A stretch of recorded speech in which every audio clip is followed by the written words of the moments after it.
Hi guys, Arthur here from Homeowner DIY. Guys, this is your quick tip of the week. So my Delta monitor tub shower valve here is starting to leak.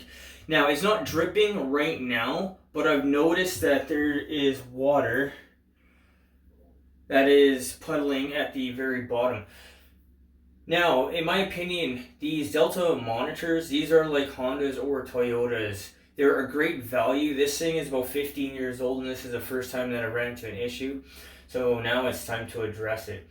So what I'm going to do is I'm going to show you how to replace the cartridge slash seats. I don't remember what it is because I installed this thing so long ago. But with that in mind, what we'll do now is material and tools. Alright, this is the material and tools list for this job. So I have a replacement cartridge. So I actually bought a trim kit. So this is a universal trim for 1300 series. I guess that's what this is for Delta. I bought a trim kit to have the cartridge, but I installed so many of these things, I thought it'd just be better to buy a trim kit so I have extra parts for the future. Now guys, one thing to keep in mind, these guys don't supply free cartridges. It's not like Moen, so you actually have to pay for the cartridge, so just be aware of that. For tools, Phillips screwdriver, flathead screwdriver, and then a standard set of Allen keys. Now guys, one thing to keep in mind as well, if anything is really corroded badly, you may need channel locks to take off the ring that holds the cartridge in place, but we'll cross that bridge when we get to it. Guys, this is the material and tools list for this job, so let's change out this cartridge. Alright, so for this tub shower valve, there's a Phillips screw here, there's a Phillips screw on the other side. The hole right here is for an Allen key to take off the handle. Now before we do anything else, make sure that you close the drain. If you have a rubber stopper, put it in. If you don't have a rubber stopper or a pop-up like this, put a towel or something over it. I don't believe the parts here are small enough to lose down the drain, but let's form good habits. Alright, so the Allen key I have is an 1/8 inch.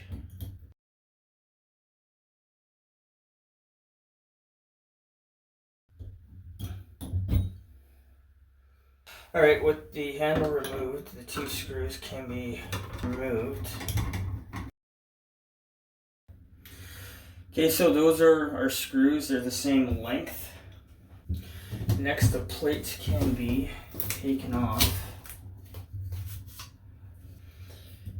And then our ring can be taken off as well. Alright, so for the integrals, it doesn't matter which one you close first.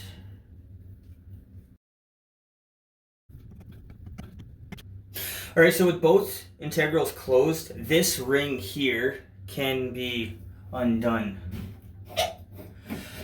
Now, there should be a little bit of water still inside, so just be aware of that. So our cartridge now can be gently pulled out. Alright guys, so what I have here is a couple different parts for a Delta. I didn't know what I needed, so I just bought everything and then I'll return the overage. So this is the new cartridge that matches the old cartridge. Now this is a 15-year-old diverter at this time. Now when I went to go buy the cartridge, they asked me if it was old or new and I had no idea. So it says series 1314 old style, and this is the old style. The space between the two is bigger than with the new style. So this one is incorrect, but I wasn't sure. So if we look at this, you can see how the space between the two is different. So the old style for this one is no good. And I also bought a set of seats. So these are Delta, but for what I have, I don't need this. So guys, just be aware if you come across this problem. There may be more than one option that you need, but you're gonna have to figure that out for yourself. Alright, so this is our cartridge. So you probably can't see it, but this is the temperature stop. So it says hotter and colder up here. So you're gonna have different designs with different cartridges. Sometimes they have a ring that you take off, but in my case here, what I'm gonna do is I'm gonna pull this up and then turn it to the left. Okay, so here is the temperature stop. So right now it's in the middle. So if you want to go hotter, you're gonna spin it counterclockwise. If you want to go colder, you'll spin it clockwise. So this temperature stop, if you have kids, you may want to figure out the hottest that the water is gonna go if you do have kids, so they don't get burned. But in my case, the only kid here is me. So I'm just gonna go all the way hard over to the left so I can get maximum hot water. Alright, so to install the cartridge, there's an H right here. Probably hard to see. But the H goes to the left side. So we also see the notch here. So that's going to go into here. If you put this in backwards, I don't know if this one will work backwards, but if you put it in backwards, then you put it in upside down.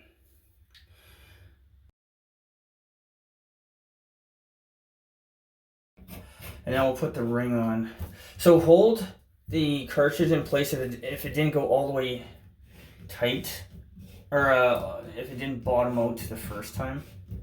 And then the ring will suck in the cartridge. So what I'm going to do now is I'm going to undo the ring to make sure that the cartridge is properly seated in the notches.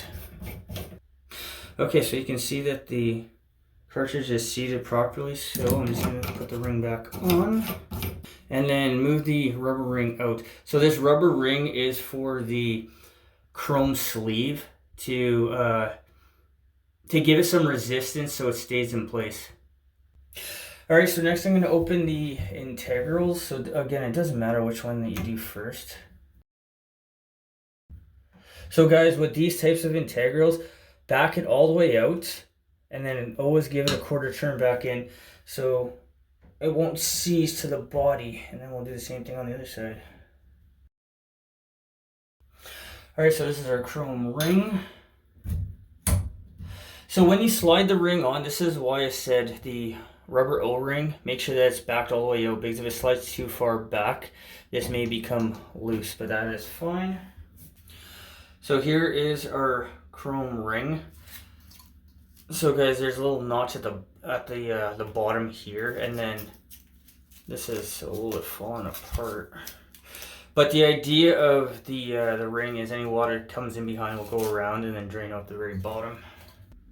Alright, so I've got the screws started. So all I'm going to do is screw them back in.